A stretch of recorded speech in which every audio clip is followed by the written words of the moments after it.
Right, we will get started. We still have some people trickling in, but we have a good number to get started with while we go through some logistics. So, welcome to the 2026 Senate Bill 1 Equity and Community Engagement Workshop.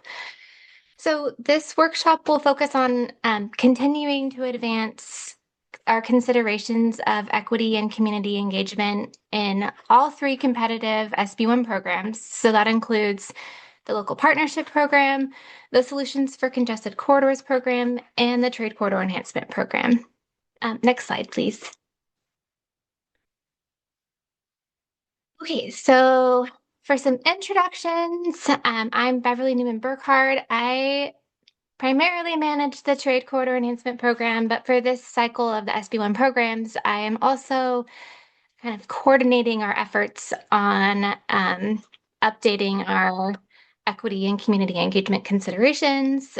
We have several other people on the call, but I'm going to ask Matthew to introduce himself, and then I'll just kind of tell you who else is on the call after Matthew introduces himself. Yeah, thank you, Beverly, and thank you all for joining us this afternoon. I'm Matthew Yozgat. I am the Deputy Director of SB1 Programming here at the California Transportation Commission. Yes, I'll let Beverly introduce others from our team at the Commission, as well as from our partners at Caltrans, but we just really appreciate your interest in this topic and interest in the SB1 programs. Thanks, Matthew. Okay, so several of my colleagues are on today's call who have been supporting this effort, and also some of them will support today's workshop. So Kenneth Lopez from the Trade Corridor Enhancement Program is on the call, and he will be running the slides today. Kayla Giese, who manages the local partnership program, the formulaic side of that, is going to be kind of an extra set of eyes to help us manage any questions and comments and feedback that the group has today. Lashara Ward, who manages the local partnership program, is on the webinar today. Naveen Habib, who manages the Solutions for Congested Corridors program, is on the workshop, as well as Sequoia Erasmus and Sasha Linker, who work on our planning team on the Commission's equity efforts. And we also have some special guests from the Caltrans Director's Office of Equity and Tribal Affairs, who I will introduce in a few minutes when we hand it over to them for their presentation. And I just want to make sure I didn't miss any of my colleagues. I'm going to run through the list really fast. Okay, I think I got everyone. Okay, next slide, please.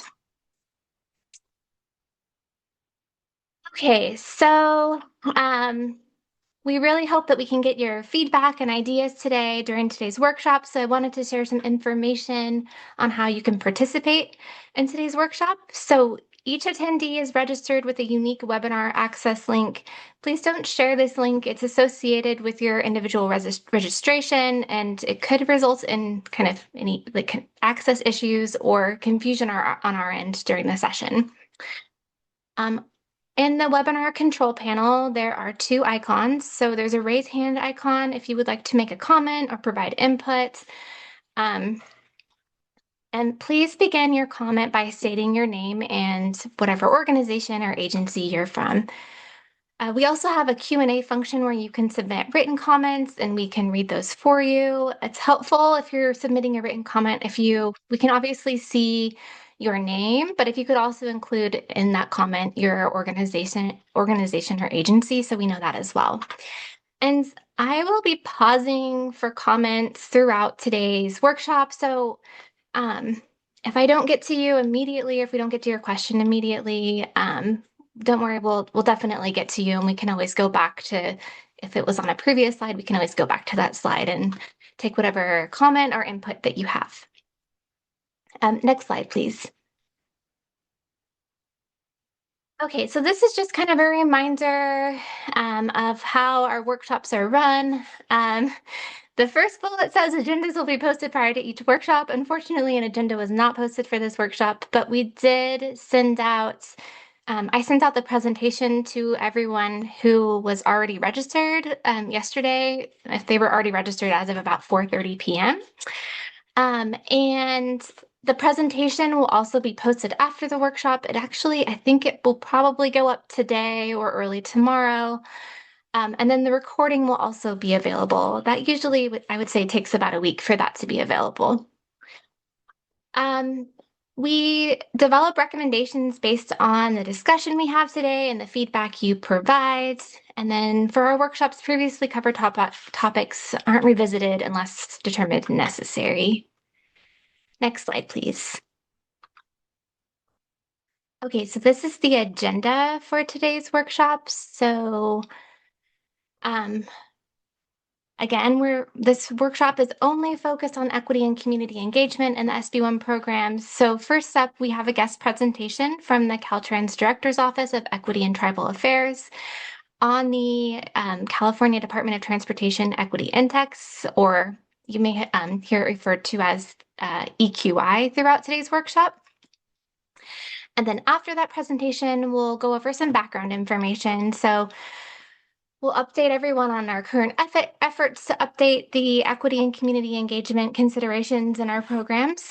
I'll give you a quick refresher on our guidelines development process and the schedule for cycle 5. And then we'll go into the main focus of today's workshop, which we will discuss the community engagement evaluation criteria, and we will also discuss the SB1 program's transportation equity supplement. And then finally, we'll give you a quick reminder about our ongoing office hours. Next slide, please. All right, so as I've mentioned a couple times, today we have a guest presentation from the Caltrans Director's Office of Equity and Tribal Affairs on the Caltrans Transportation Equity Index, or EQI. The EQI is one of the options that applicants can use to identify disadvantaged or historically impacted and marginalized communities when they're putting together their Senate Bill 1 applications. And we'll discuss all of these options later today in today's workshop. So when we were developing the Cycle 4 guidelines a couple years ago, the EQI was fairly new. So we really wanted to give a chance for our partners at Caltrans to join us today and give an overview of how this tool can be used by applicants to identify priority communities and to help develop projects that deliver equitable outcomes. So I will now hand things over to Macy Noorani and Carolyn Abrams from Caltrans. And if you'd like to introduce the rest of your team as well before you start your presentation, that is great. So thank you so much, and I'll hand it over to Macy. Hello, everyone. My name is Macy Noorani. I am the Equity and Data Policy Advisor in the Caltrans Director's Office of Equity and Tribal Affairs. And today I am here with my supervisor, Caroline Abrams. I'll pass it over to her to introduce. And also we have some of our EQI technical support team from Director's Office of Sustainability. Caroline. Thanks, Macy. Good afternoon, folks. I'm Carolyn Abrams, and I'm the Senior Advisor for Transportation Equity in the Caltrans Director's Office of Equity and Tribal Affairs. Thanks for having us. All right, so I'll go over the presentation today. Next slide, please. So today I'm going to go over the EQI development process, and right now we released the EQI version 1.0, so I'm gonna go over the overview of the EQI and how to use EQI, and if you have time, we'll be happy to have some Q&A as well. Next slide, please. Next, please.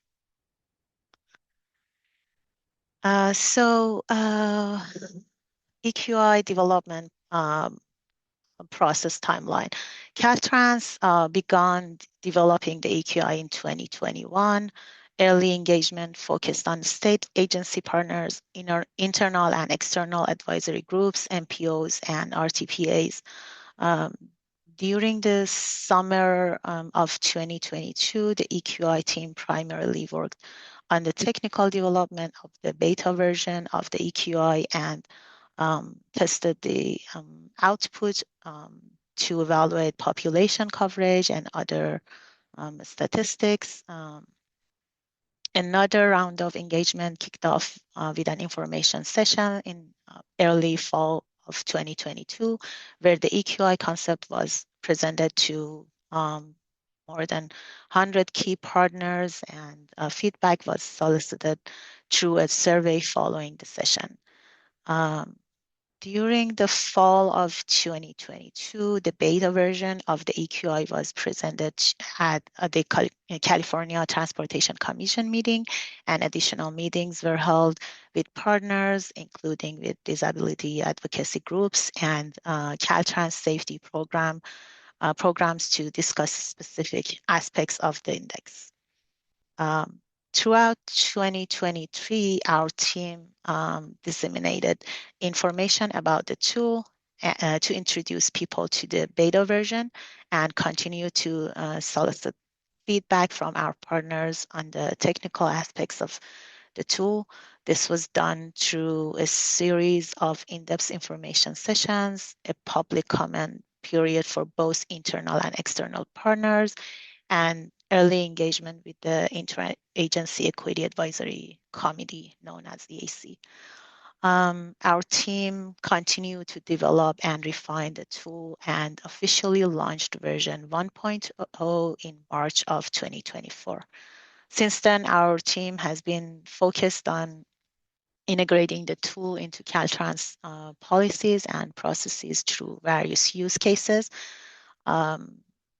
Through 2024, we hosted informational sessions to introduce EQI, build awareness, and engage stakeholders on its purpose and application, and began developing early use cases such as CSIS to demonstrate practical applications and inform future tool and framework improvement. Through 2025, we have been continuing to refine and expand use cases, focusing on high impact applications and incorporating stakeholder feedback to ensure relevance and usability. Develop the EQI analytical tool to support data-driven decision making, integrating multiple data sources to evaluate equity impacts and improve consistency and transparency, and establish a clear definition of underserved communities, and developed SB 960 guidance to provide direction on equitable implementation, expectation, and compliance. And throughout 2026, the EQI user guide is now under development to support users in understanding the tool's functionality, methodology, and the application. Continuous efforts on improving technical resources to enhance clarity, usability, and alignment with evolving needs. And we have ongoing engagement with the EAC to gather input, validate approaches, and ensure alignment with equity goals. Next slide, please.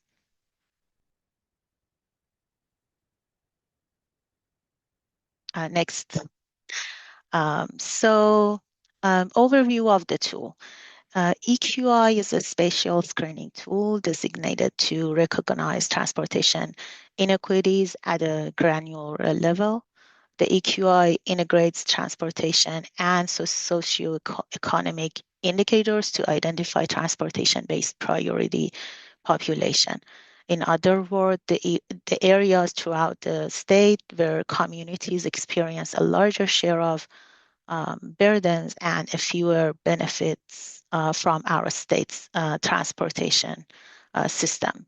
The key point here is that the tool is not a public engagement tool, but will support data-driven decision-making to significantly improve how we plan and deliver transportation throughout the state. Next slide, please. So EQI highlights communities experiencing high traffic exposure and elevated crash risks, identifies areas with limited transit access, as well as for bicycle and pedestrian infrastructures, and captures communities that have been historically underserved, including low-income population and tribal lands. Next slide, please. The EQI includes three primary groups of indicators. The underserved communities indicators include household income and tribal land status, and is paired with the transportation specific indicators to identify low income areas and or tribal lands where there is a transportation burden present. The traffic exposure indicators include chart-weighted traffic proximity and volume and crash exposure. When combined, this provides a measure for areas experiencing the greatest transportation burden. The access destination indicators measure multimodal access to destinations, including transit, bicycle, and pedestrian access, which identifies areas with the greatest gaps in access. In other words, they are not experiencing the benefits of our transportation system, basically. Next slide, please.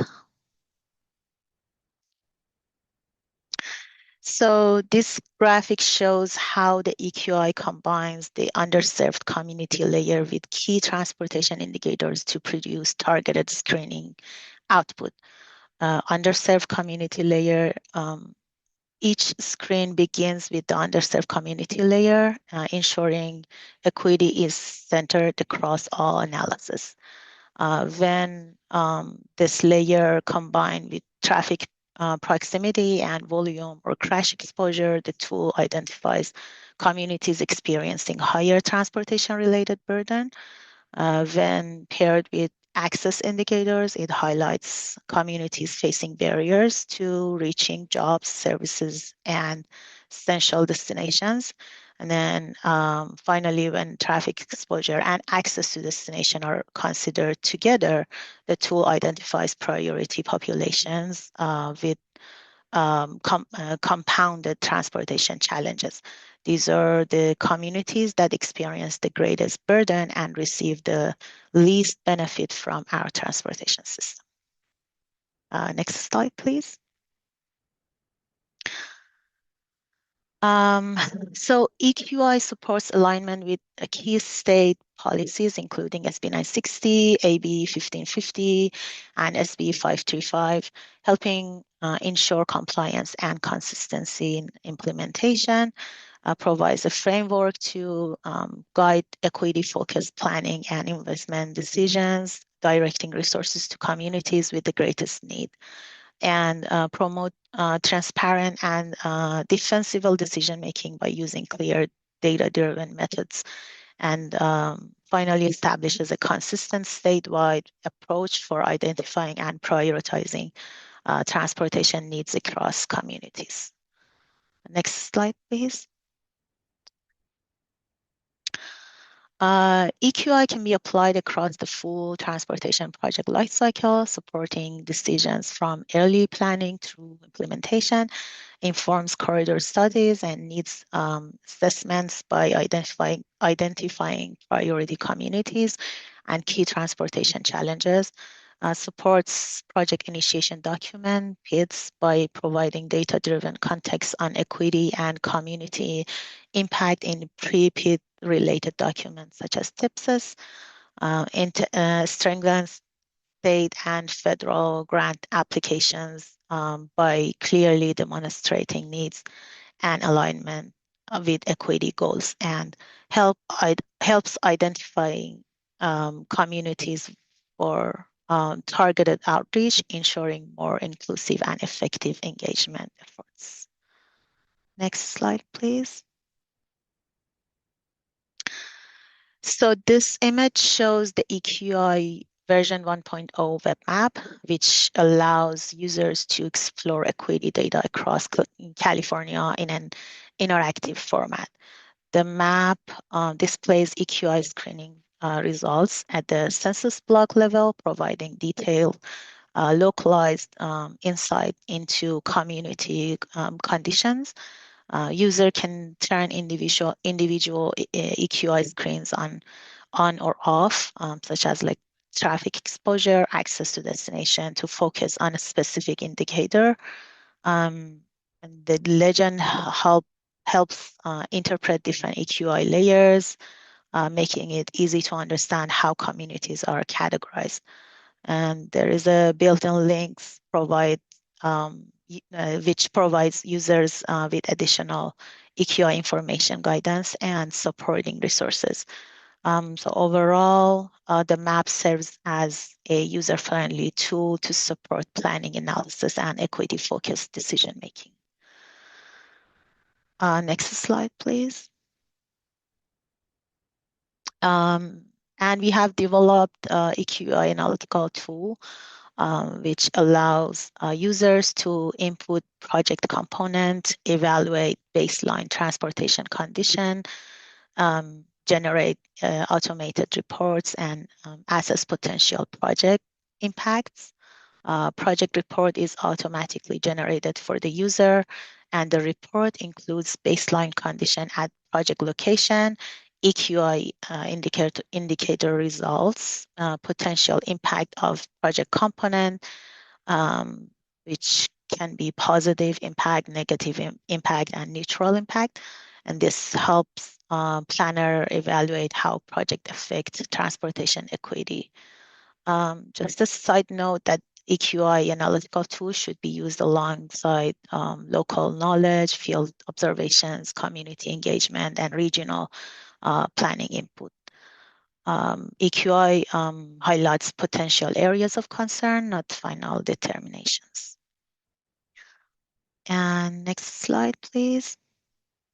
Here are some additional resources that we have available. All the links are here, the EQI analytical tool, beta version, and Caltrans engagement portal, community engagement playbook. These are helpful resources that can be used along with EQI for a better engagement activity.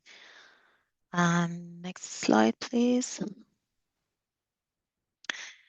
And that's all I have for today. And here are our contacts for EQI email inbox and Caltrans EQI inbox. And thanks for the opportunity. I'm not sure if you have time for the Q&A, but I'd be happy to take some questions. We can do Q&A for about 5 minutes if people have questions. So if people want to ask any questions right now, that would be great.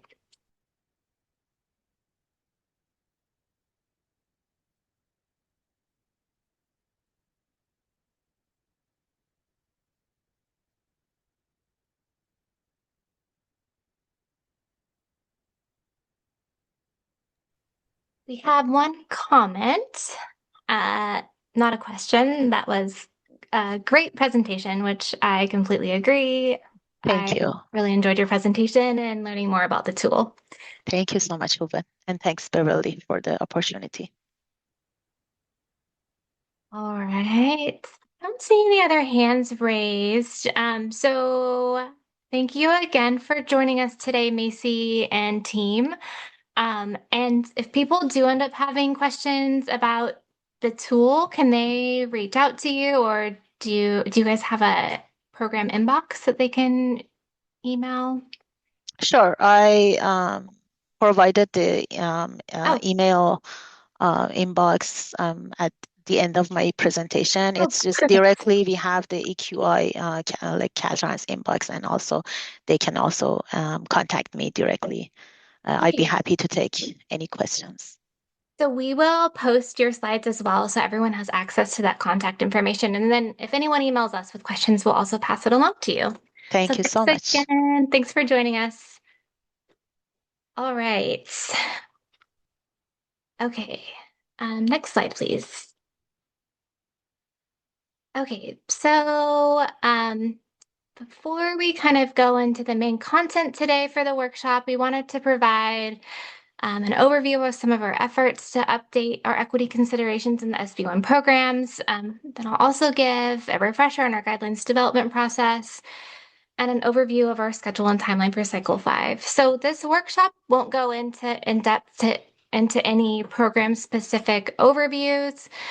But if you have any program-specific questions, you can always reach out to one of the program managers or attend one of the upcoming program-specific workshops. And at the end of today's webinar, I will let you know when those are.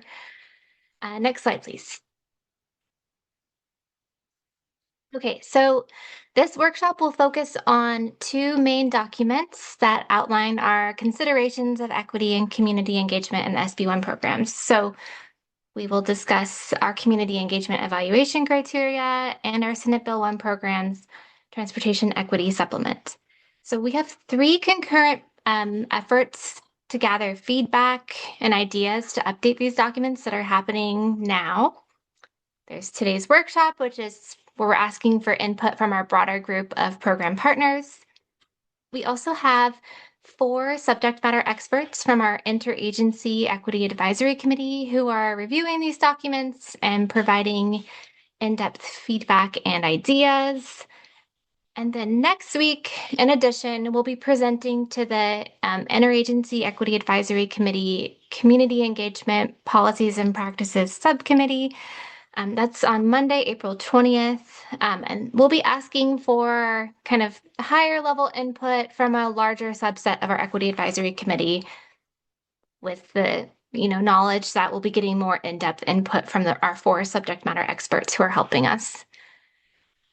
So as a reminder, I talked about this at the beginning of the workshop. So changes discussed today will be integrated into all 3 competitive programs, including the Local Partnership Program, the Solutions for Congested Corridors Program, and the Trade Corridor Enhancement Program. I'm going to pause and see if there's any questions before I move to the next slide. I do not see any. All right, next slide, please. All right, so a reminder about our guidelines development process and how it works. So the Commission develops program policy through public guidelines, our public guidelines development process, which we conduct through workshops like this. We work in collaboration with a broad range of partners, so partners like Caltrans, local agencies, regional agencies, advocacy groups, community-based organizations, and our Interagency Equity Advisory Committee to develop our guidelines. So something we always have to keep in mind is that our program guidelines must be consistent with the applicable program statute for each program. We've had several guidelines development workshops so far. So we had an all programs kickoff workshop. Each program has had a program specific workshop. TCEP has had 2 so far. A few weeks ago, Naveen led a workshop on our consideration of workforce development in the programs. And then we have a final round of program-specific workshops coming up in late April and early May. And again, I will list those dates out for you later in today's workshop. Potential applicants also have the opportunity to meet one-on-one with Commission staff during what we call office hours, where they can get technical assistance on potential projects. And then again, I'll bring that up again later in today's presentation. So overall, our program guidelines govern our program development and implementation. So what that means is that they kind of tell everyone what our projects are evaluated on. They also provide resources to assist applicants in putting together their applications and developing their projects. Such as the equity supplement, which is what we'll be one of the things we'll be discussing today. And then they also include kind of the selection process for how we select projects and the policies that our successful projects must comply with once if they are successful and funds are awarded to them. I raised my own hand again. I keep doing that. I need to remove that from my toolbar. If you see me raise my hand, it's not that I have a question. It's that I keep clicking the wrong thing. I'm trying to see if anyone else has their hand raised. Okay, next slide, please. Okay, so our proposed timeline, if you've attended any of our workshops, I know you've already seen this proposed timeline, but we like to just run through it every time we have these workshops. So this is a high-level look at our timeline. We've been holding these guidelines development workshops since November, and we'll continue to hold them through early May. We've also been holding our office hours since February, and those will conclude around the end of May. At the June commission meeting, we'll present draft guidelines to the commission, and then in August, we'll present final guidelines to the commission for adoption.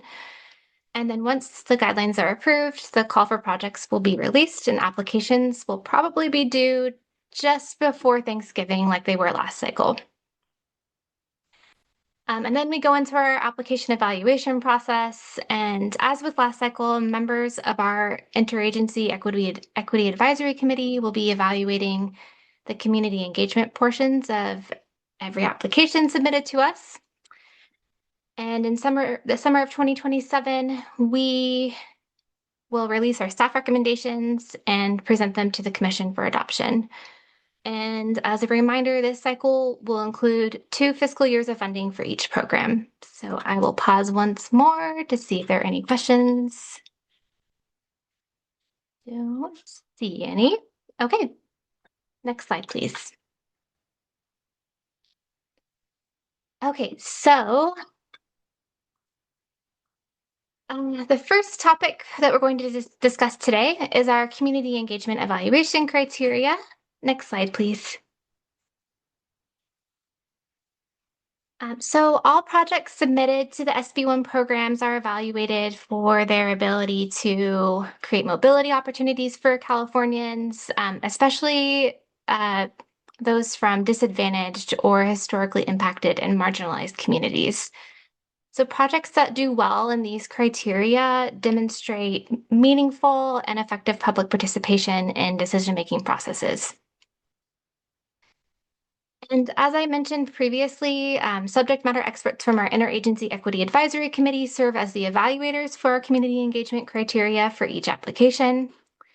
Last cycle, we worked with our partners, including this group, and subject matter experts from the EAC, which is the Interagency Equity Advisory Committee, but I may refer to it as the EAC, to strengthen our community engagement evaluation criteria. And specifically, we created 4 sub-criteria to help applicants address equitable project outcomes and meaningful participation. So these include identification, so who the communities are, engagement, so how they were engaged, outcomes, how feedback shaped the project, and impacts, so whether and how negative impacts on communities were assessed. So I'm going to run through each of these evaluation criteria and kind of what we currently ask for and any proposed edits we have. And then after I run through all 4 of the different sub-criteria, I will pause for any questions, comments, feedback, ideas, input.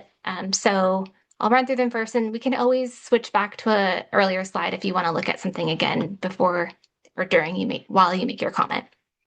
Next slide, please. Okay, so for the identification sub-criteria, applicants are asked to identify disadvantaged or historically impacted and marginalized communities and to provide a demographic profile and a map. So tools and data that applicants can use, like the EQI that you just heard a presentation on, are outlined in our equity supplement, which we'll discuss a bit later. So for this question, we're not looking for feedback on any specific tools, which we'll get to in a couple of slides, but we'll be asking about that like later on in the presentation. Okay, next slide, please. So for the engagement criteria, applicants are asked the following. They're asked to explain how communities in the project study area were engaged to identify their needs. If there are disadvantaged or historically impacted and marginalized communities within the project study area, how did the agency directly engage with them? How was community feedback incorporated into the project? How did the agency inform the community about whether their feedback was incorporated into the project? And then we are proposing 2 additional questions here. So the first is describe any collaboration with community-based organizations that informed and shaped the project's engagement strategy, including how their input influenced engagement approaches and priorities. And the second new proposed question is describe any efforts to identify and deliver targeted community benefits. For example, the development of a community benefits agreement, collaboration with community-based organizations, the creation of a community advisory committee, and community listening sessions targeted at disadvantaged or historically impacted and marginalized communities. These are, again, just examples. We wouldn't require you to have done one of these, but these are just kind of examples of what you could respond with for this question. Next slide, please. Okay, so outcomes. So applicants are asked to describe how the project scope was developed with community feedback. Was the alternatives analysis developed to include community feedback? Can the agency demonstrate its partnership and collaboration with disadvantaged or historically impacted and marginalized communities? Identify any strategies included in the project scope that avoid or minimize impacts on disadvantaged or historically impacted and marginalized communities. And we have one proposed new question here, which is to describe how the project will deliver equitable outcomes for disadvantaged or historically impacted and marginalized communities. Next slide, please. Okay, and then the final subcriteria is the impacts subcriteria. So for this subcriteria, the applicants are asked to discuss how the agency addressed any impacts and if they were identified, whether they considered or incorporated alternative options. Next slide, please. Okay, so we'll open this section up for any questions or comments or feedback. So some of the things I was thinking about, like questions that I wanted to pose to this group were, did these criteria fully capture what meaningful engagement should look like? Are there any major topics or areas that are missing? Are there sub-questions for any of the 4 sub-criteria that we should consider modifying or adding to better assess the quality and depth of the community engagement? And just in general, like any other feedback you have on the community engagement evaluation criteria. So I will pause here and see if there are questions or comments.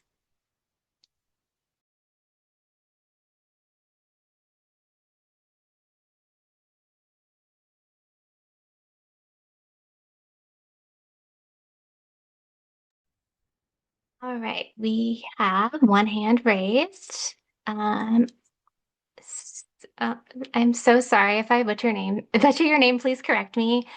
Sona Babayan, you can unmute yourself and ask your question or make your comment. And please correct me because I'm sure I mispronounced your name. Thank you. Can you hear me? Yes, I can hear you. Okay, so no mispronunciation. My name is Sona Babayan. Hello, I am from LA Metro. So we usually come up or we work with projects for our SB1 programs that have categorical exemption. So in this case, they don't go through the usual environmental process. There is no major or outstanding outreach done to the communities. I'm not saying that we won't be able to provide any community outreach for those projects, but what the CTC is looking for those types of projects, it sometimes is not really possible. So I was wondering whether there will be some kind of, not an exemption, but a language developed for such projects and maybe guide us, our agencies, how to do our job and how to apply for those projects, considering that we have limitations for environmental and outreach. Thank you. Sure. So for projects like that where, sorry, my iPhone thought that I was talking to it. I apologize. For projects like that where it gets a categorical exemption and doesn't go through like a full environmental process, at a minimum, what we would expect to see is kind of like so we still want to know how the project was developed with community input. And that doesn't necessarily mean that you held like project specific workshops on that project, but like how was it integrated into maybe the development of your regional transportation plan? So like how did you basically like where did the community input like factor in the projects? So like maybe when you were developing your regional transportation plan, this came up as a priority and you heard feedback from the community about whatever improvements that you're proposing. So yeah, I don't think like you don't it depends on the project, but like you don't necessarily need to have like a standalone workshops that are like project specific, but we do want to see that you engage the community on the project and the improvements through like some format. And maybe that was through like a larger planning effort, which is something we see quite often where they've done engagement through a larger planning effort and talked about the project and the improvements. I don't know, Matthew, if you want to add anything to that. Beverly, I think you hit it pretty well. I think the only thing I would add is, we obviously understand projects that receive CEs don't go through the public engagement process to receive environmental clearance. But what we are committed to and what we are asking our applicants to consider is, for instance, projects that were co-developed with their communities that do demonstrate impacts that communities are supportive of.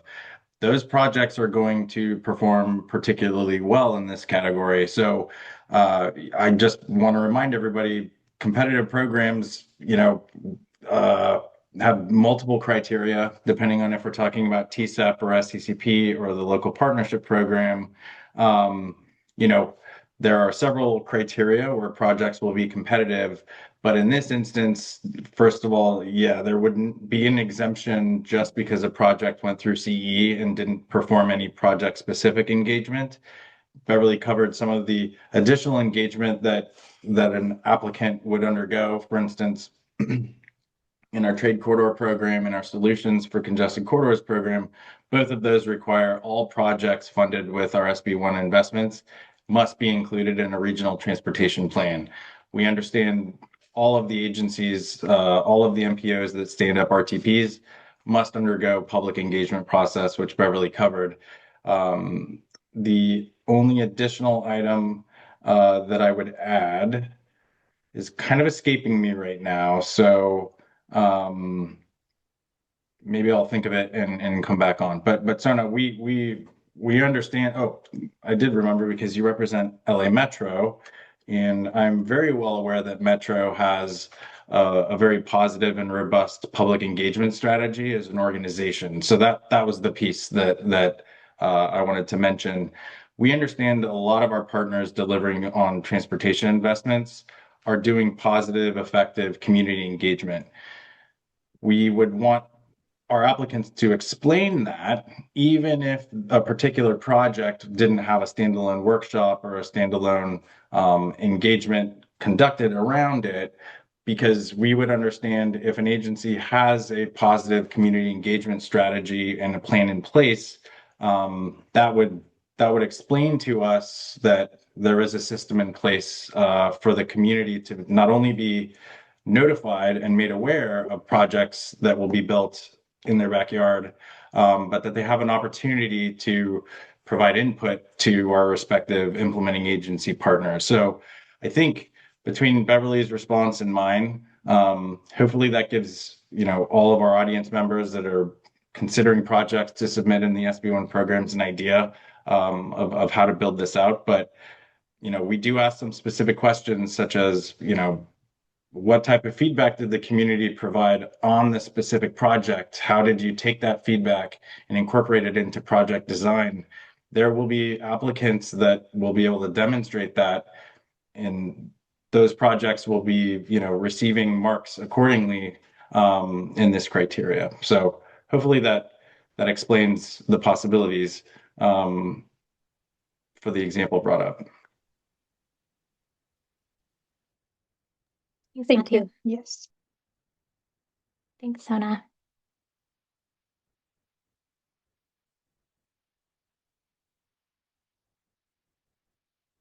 Okay.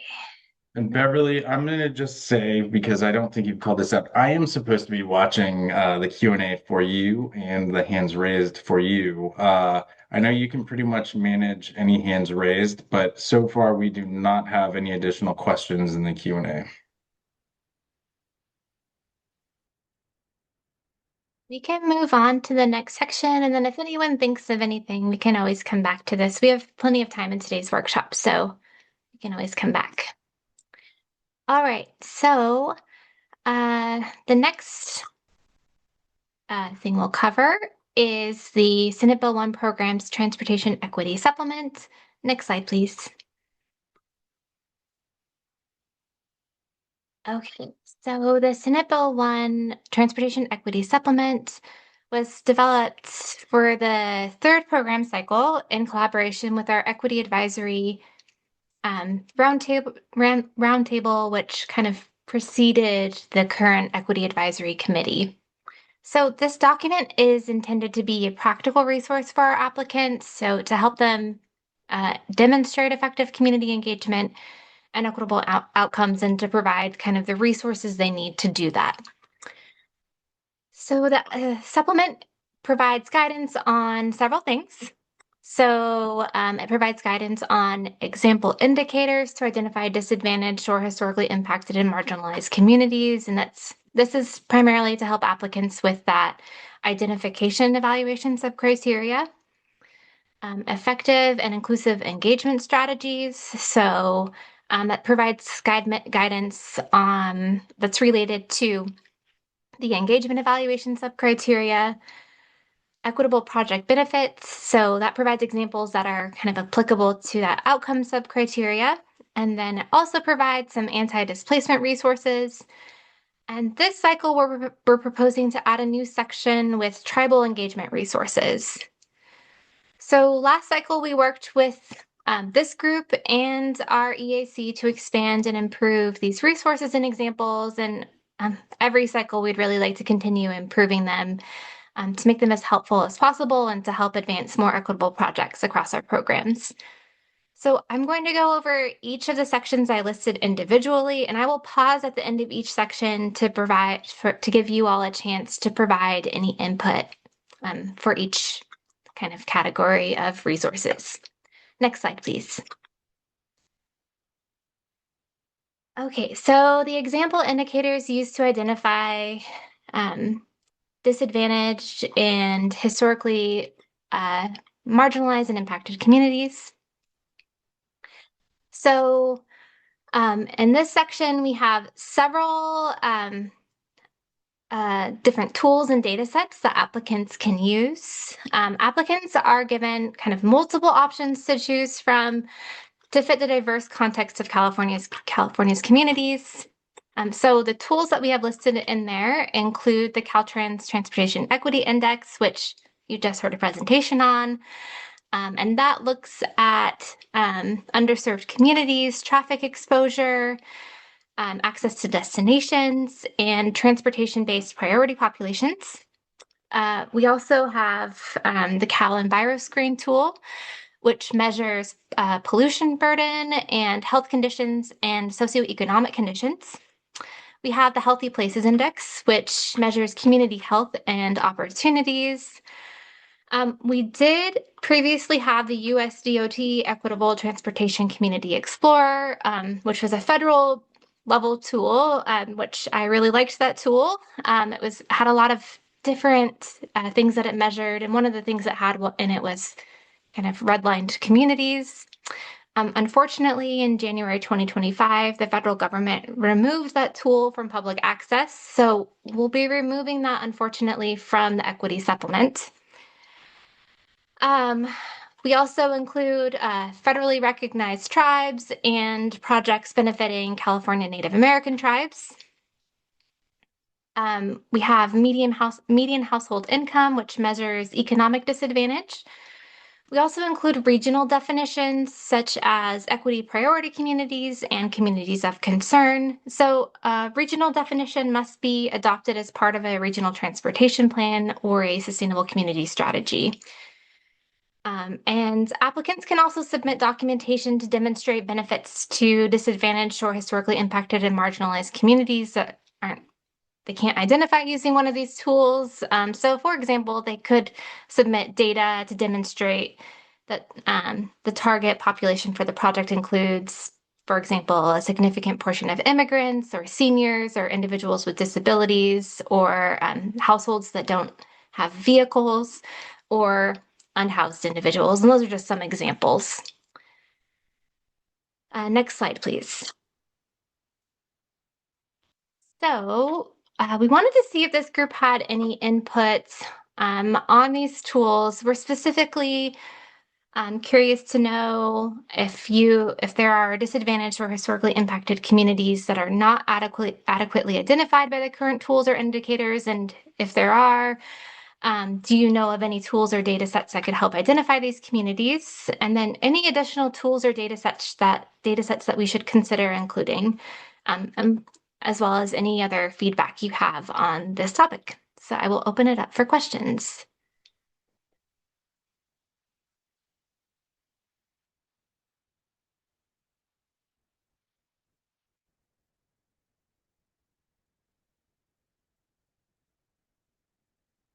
Not seeing any hands raised and nothing in the Q&A.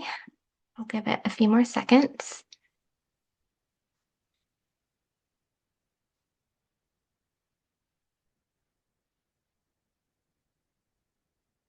Hey, Beverly, I will just add, and I'm sure you added this somewhere early on. Obviously, the materials we're presenting today will be posted on the Commission's workshop webpage following today's workshop. We understand some of you may be representing agencies that have other subject matter experts who are not necessarily on this call. So if you perceive that you would like to take this proposed language back to digest it a little bit and then provide us some written comments in the near future, I think Beverly will give some timeframes at the close of today's workshop. We're also very happy to receive comments and input in that fashion. So just we understand folks may not have comments or questions right this moment, but if you think of anything, we're happy to capture that. Yes, thanks for adding that, Matthew. Okay, we can go to the next slide. Okay, so the next section of the equity supplement is example equity benefits. So this section includes a list of potential project benefits that advance equitable outcomes for disadvantaged or historically impacted and marginalized communities. I'm going to go through each of these examples because we do have some new proposed language to add. So a couple of them, and then at the end, we have a new one that we'd like to add, just an overall example. So the first is increase access to social, educational, and economic opportunities and amenities, including shopping centers, health centers, schools, community organizations, museums, social services, transit centers, employment sites. And then our proposed new additions to this bullet are parks and open space. And the next bullet is reduce travel times and congestion. And our proposed new language for this one is especially in the long term. Then we have reduce pollution, improve access to active transportation, and provide alternatives to automotive options. Improve the safety of active transportation and non-motorized modes of travel in the community and the corridor. Enhance opportunities to increase physical activity by encouraging the use of active transportation. Enhance opportunities to encourage the use of zero-emission modes of travel. Increase access to accessible facilities and infrastructure with first and last mile connectivity to accommodate all types of travelers, especially mobility impaired users. And our new proposed bullet is incorporate community or tribal art into project elements. So next slide, please. So we'll open this topic up for any questions or comments or ideas. So we were wondering kind of what types of equity benefits aren't captured here, and would you modify any of these examples? And then if there's like things that we can add to this, to the language to better reflect the needs of specific disadvantaged or historically impacted and marginalized groups. So for example, people with disabilities or seniors or unhoused populations, those are just like a few off the top of my head, but it could be like any specific population. We'd love to hear that feedback and any other feedback that you have. Hey, Beverly, we did receive one question. I'm going to ask Ken to go backwards one slide while I ask it. Great, thank you. Yes, stay right here. So, a question from Annalie Ekman asks, can we clarify why, quote unquote, especially in the long term, is being added? Sure. So, I don't know, Matthew, if you want to talk about this one more.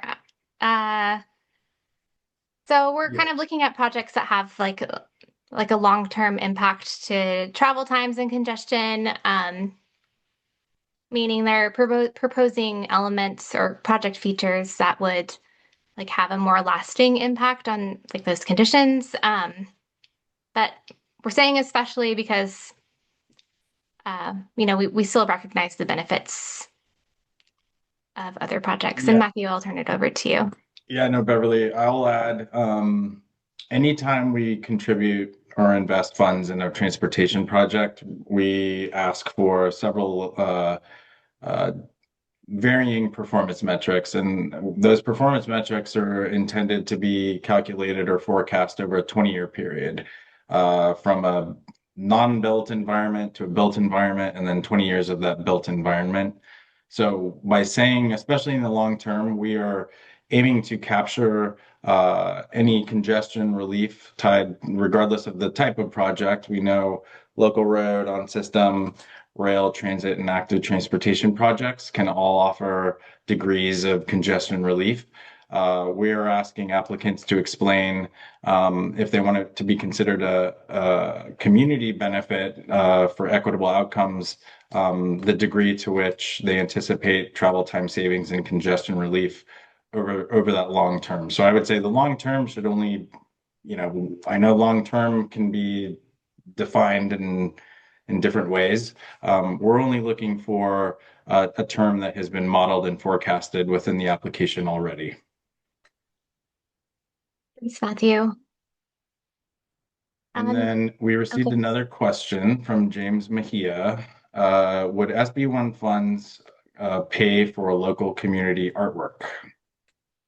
Okay, so I know the answer to this from the perspective of the active transportation program because we integrated language like this before into the ATP. I can be your phone a friend, Beverly. So the end, but I'm probably with super confusing answer. The answer is yes and no. Local community artwork as a standalone infrastructure improvement is not an eligible type of project as a standalone project. But what can be paid for instance, if an infrastructure is being built, think of, I have a perfect example that just opened to the public, a pedestrian overcrossing over a state route, for instance. We had a project that was contributing multimodal elements along the Highway 1 corridor. One of those elements that SB1 funds paid for was a pedestrian and bike overcrossing over Highway 1. And impressed upon that overcrossing was artwork of local gray whales depicted.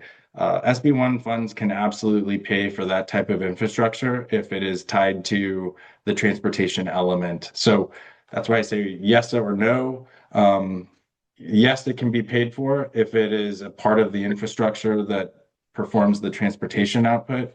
But if it's just a standalone piece of community artwork, the answer is probably going to be no, but we can certainly have a conversation about it if you still have questions in our office hour sessions. Thanks, Matthew. That was basically what I was going to say because that's how it was treated in the ATP. And like as an example of like something we funded in the ATP, very similar to the example that Matthew just gave, is we funded it was a bridge that it was like a bike and ped bridge, and it had like a lot of tribal. It was on tribal lands, and it included like tribal art and design elements that were like included in the design of the bridge. Okay. Any other questions or comments on this language? Oh, we have another Q&A. Okay. James says, got it. Thank you both. Thanks, James.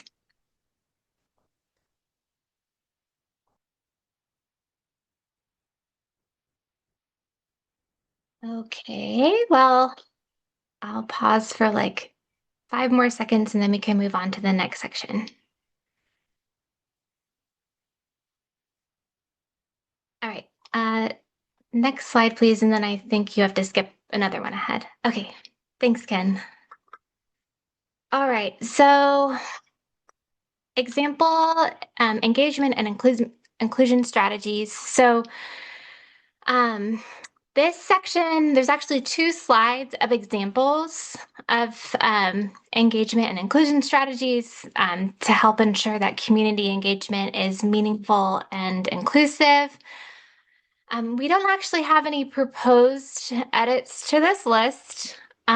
This is a lot to read, but I can kind of just give like a very like high level overview of what's included here.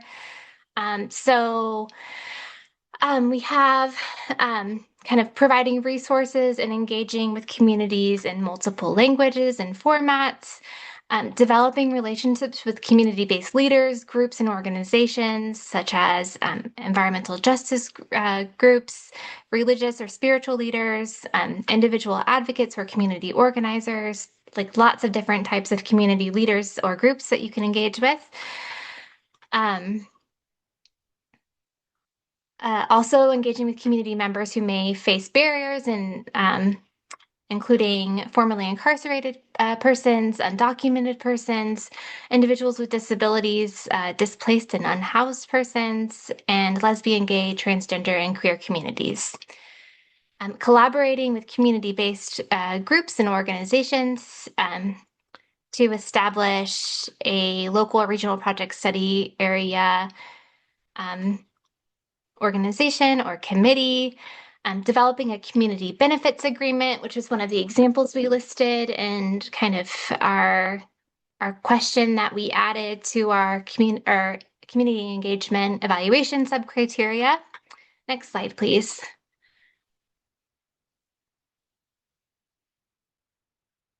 Demonstrating how community identified and community driven perspectives were solicited, surveys and collecting information on non-motorized travel demands and unmet mobility needs of disadvantaged and historically impacted and marginalized groups, developing relationships and conducting meaningful engagement with tribal governments, and incorporating their feedback into the project planning and delivery process. Collaborating, funding, or contracting with local organizations to support community engagement efforts, prioritizing community identified high need areas, and prioritizing contracting strategies that benefit disadvantaged or historically impacted and marginalized communities. And then ensuring stability in neighborhoods and communities through the successful implementation of short-term and long-term anti-displacement strategies and policies consistent with federal and state law. So I did not read those all thoroughly, but there's quite a long list here that you can go back and look at the slides. Again, they'll be posted. And if you have, well, next slide, please. So this is where we can open it up for discussion. If you don't have any ideas now, but you like go back and look at the examples that we include, and you have additional ideas on engagement strategies that we should include here, please reach out to me and give me your ideas. In terms of the discussion now, so just some questions that I had for the group includes what other engagement and inclusion strategy examples should we include? Are there specific examples we should include to better reach populations that are often underrepresented in engagement? So we had some examples that were already listed like in that text, but kind of people with disabilities, non-English speakers, unhoused individuals, formerly incarcerated individuals, and then any other feedback you have on these inclusion and engagement strategy examples.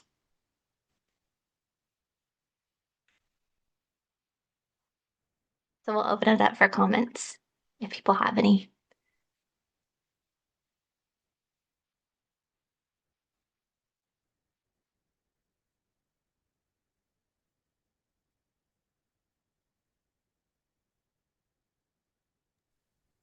Hey, Beverly, I am not seeing any questions in the Q&A. I think just one thing I'm thinking about. I know you just covered several example engagement and inclusion strategies, each of which are already embedded into the SB1 Transportation Equity Supplement, which means it's already a component of the prior version of the SB1 program guidelines. So if I know we're going to post this slide deck following today's presentation. And I think each of the areas that have been highlighted red are the new additions, but just understanding folks can still have suggestions or comments on things we've had included in past cycles that the commission has already adopted. We would still be interested and consider adjusting anything that we already have based on feedback that we receive. So just wanted to reiterate that, even though I know you already have, but I'm still not seeing any Q&A or hands raised. Thanks, Matthew.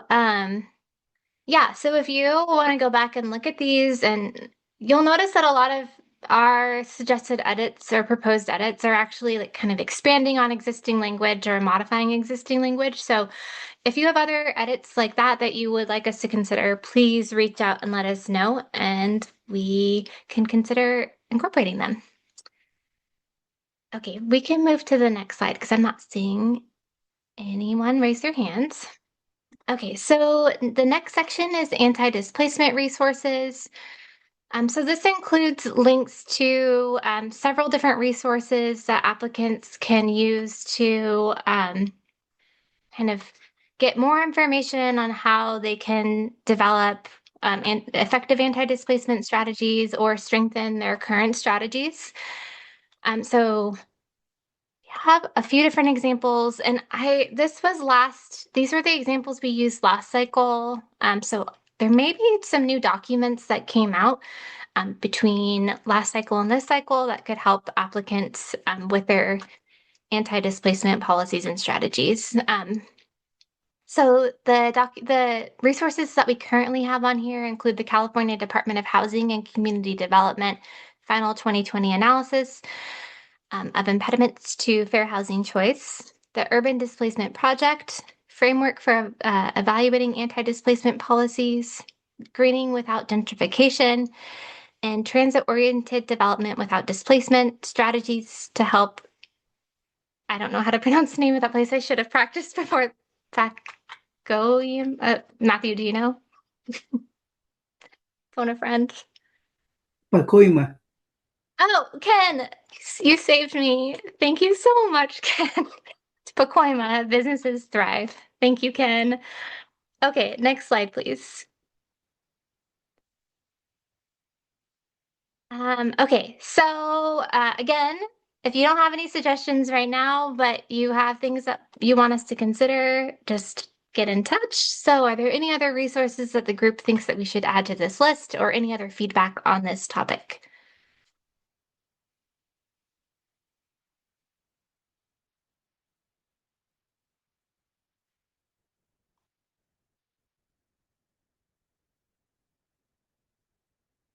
I'm not seeing any hands. And I don't see anything in the Q&A. Okay, we can move to the next slide. Okay, so We are proposing to add a new section to the equity supplement. So we would like to add a tribal resources section as a new proposed section of the supplement. And this section would provide links to various websites that provide guidance on tribal engagement. And so just for some background information, this language was already incorporated into our comprehensive multimodal corridor plan guidelines that Bridget Driller from our planning team led the development of those. So this is the language that was already incorporated into those guidelines. And then these are the resources that those guidelines have, but if people have other resources that we should include, we would love to consider those. So the language reads, Assembly Bill 52, Gatto Chapter 532, Statutes of 2014, requires public agencies to consult with California Native American tribes, federally and non-federally recognized, during the California Environmental Quality Act process for projects that may affect tribal cultural resources. California embraces meaningful consultation and collaboration with tribal nations. Agencies are encouraged to develop relationships and conduct meaningful engagement with tribal governments and incorporate their feedback into project planning and implementation. Resources include, so we included the Governor's Office of Tribal Affairs, and that website includes training, reports, and other resources related to tribal engagement, tribal cultures, and California Native American tribe history. The Caltrans Tribal Relations website, which includes links to Native American land maps and contact lists, as well as the statutory language in Assembly Bill 52. Next slide, please. So we are happy to take any questions or comments on this section. And again, if you know of any other resources that we should include here, you can always email us with any suggestions.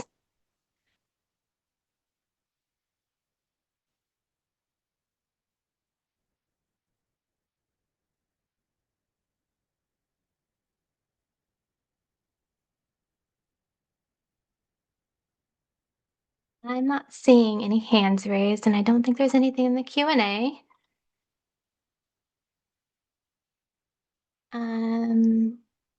We can move on to the next slide, please.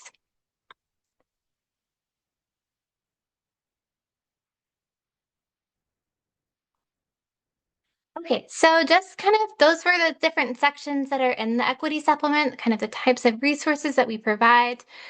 And overall, we wanted to see if people thought that there are any gaps in these resources that we're providing. So are there any other example resources that we should include in the documents? And then just any other overall feedback that you have on our equity supplement. So I will see if there are questions. And I see that Sona has her hand raised again. So I will, I think you can now speak, Sona. Thank you. So I have a comment, suggestion slash question, so please bear with me, it's a bit long. Although I am managing the SCCP grant at LA Metro, this is more of a TCEP guidelines question, and it will apply, I think, to SCCP and LPP as well. So this is from page 16 of the 2024 TCEP guidelines.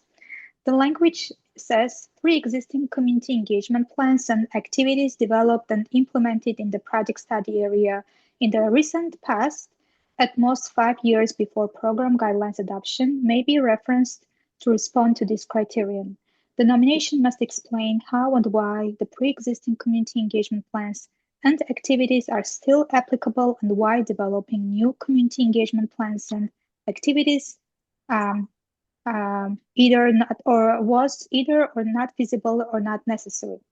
So what we are proposing, we're proposing additional language in this section to say that if extensive community engagement was conducted more than 5 years before the guidelines adoption, it can also be referenced if more recent engagement has also been conducted. So just to wrap it up, when we are doing the outreach, sometimes we decide not to go ahead with the application or with the project.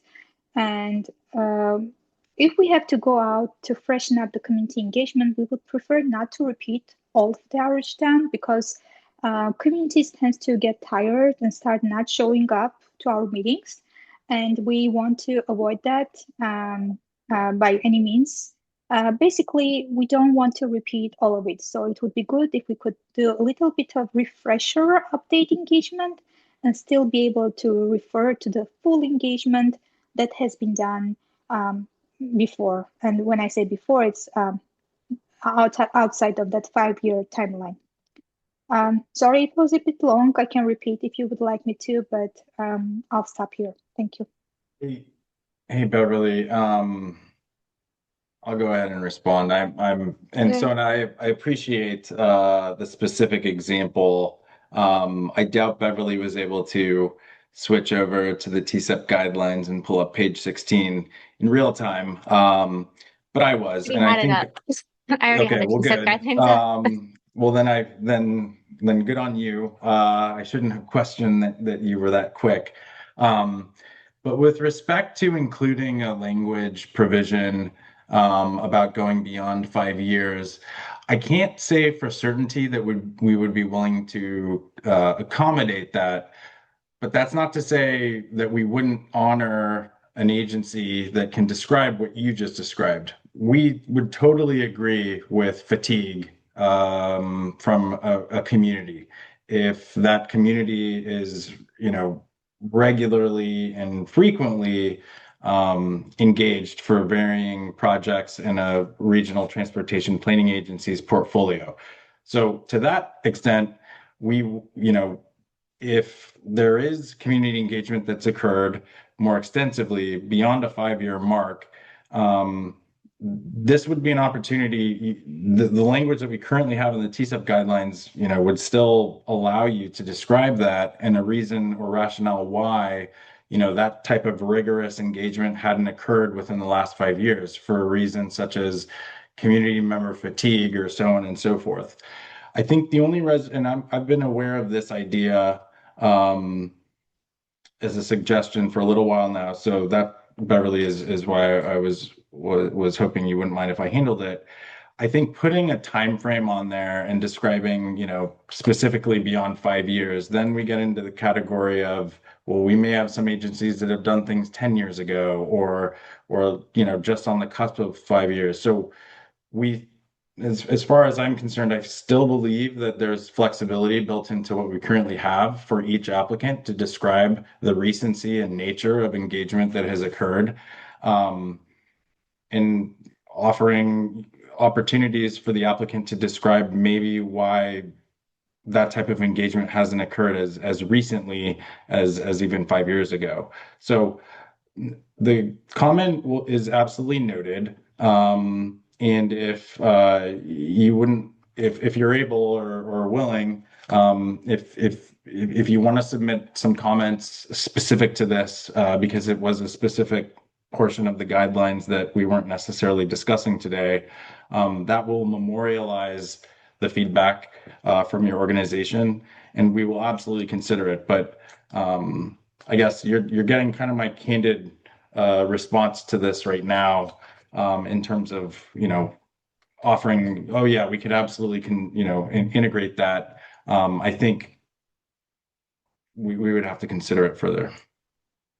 But thank you for your willingness to come off mute and offer your comment, because I certainly appreciate that, especially if it's very important to your organization. Thank you. Yeah, so now if you want to follow up and send this to us in writing, like your comment in writing, we'll definitely consider it. And I also just wanted to make it clear that that language is actually identical in the TCEP, SCCP, and LPP guidelines. It's in all three guidelines, and it's the same language.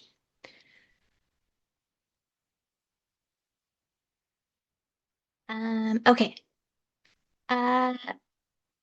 Any other questions or comments?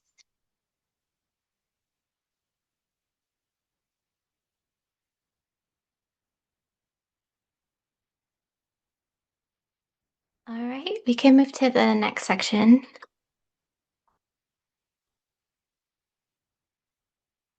Okay, so we're in the kind of final stretch of the workshop. Next slide, please. Okay, so this is just a reminder about our office hours. We're currently holding office hours with potential applicants. So these are an opportunity to meet one-on-one with commission staff to discuss potential projects. We do not discuss guidelines development during these office hours. So appointments are available on a first-come, first-served basis, and the registration link is in the slide deck, which will be again posted on our website. So please use the registration link to register for your office hours rather than emailing a specific program manager unless you have questions. It's easier for us to manage requests if you use that link.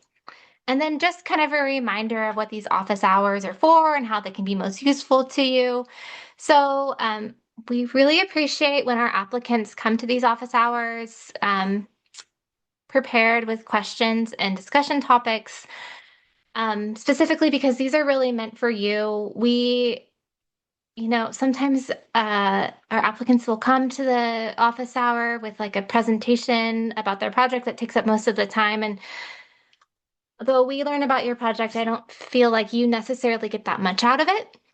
So questions, just some example types of questions that we get during these office hours, kind of how the applicant can best respond to a specific evaluation criteria given the proposed project type, how to best discuss benefits when a project proposes improvements that involve like multiple modes or improvements that are across multiple locations.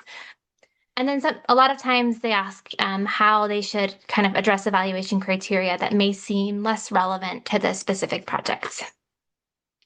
Next slide, please.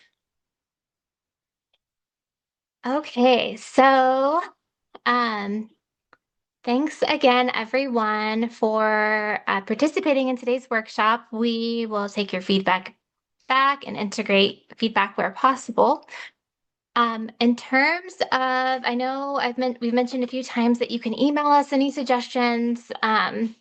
So I would say if you have any suggestions, get them to us by the first week of May, which is really when we're going to start shutting down the equity supplement and the community engagement evaluation criteria. So if you could get us any suggestions or comments or feedback that you have by then, we'll be able to kind of have time to consider your feedback or suggestions.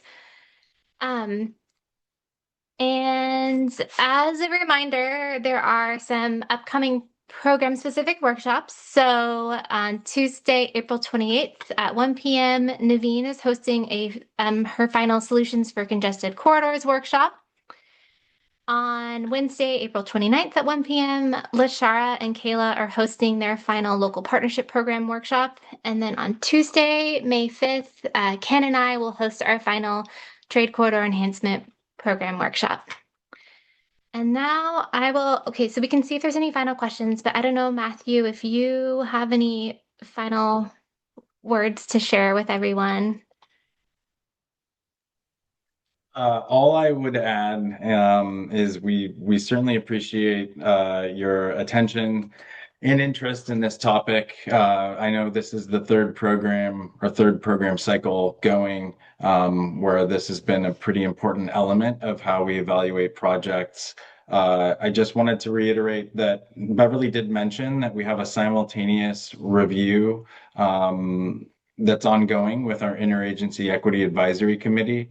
There are a handful of subject matter experts that are committee members that are going to have an opportunity to give us their candid feedback on not only these sections, but other guideline sections as well. So I guess what I'm trying to say is we will collect anything we heard today or anything that your agencies submit to us by the timeframe Beverly mentioned, which I think she said by the first week of May, in alignment with any feedback we receive from our EAC members, and ultimately try and achieve some revisions that are in line with what we've heard, as well as that are in line with our internal decision making with our executive team, and you'll see final revisions of each set of guidelines in the lead up to our June commission meeting. So I know we have a few more workshops before we get there, but happy to take comments or feedback during those workshops or in written form as well. Great job, Beverly. And I also do want to thank our partners at Caltrans again, if they're still on, for contributing the presentation on the EQI. We really sincerely appreciate that. Yes, thank you, Macy and Carolyn and everyone else at Caltrans. And I'll pause and see if there's any final questions or comments, and then otherwise we can end the workshop early.